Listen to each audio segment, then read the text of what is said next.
got some cedar logs today. I think we got 1, 2, 3, 4, 5, 6, 7 logs. Which is the biggest one there. I didn't even measure it. Some nice cedar. Not bad sizes. You'll see them be put on the mill pretty soon.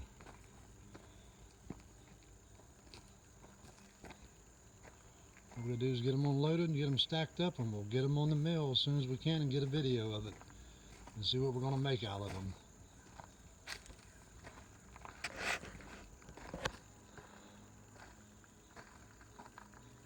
Alright, we thank and appreciate y'all watching the videos, and we'll catch you on the next one. Y'all have a great day, and we want to thank all the new subscribers and all the old ones. Thank you.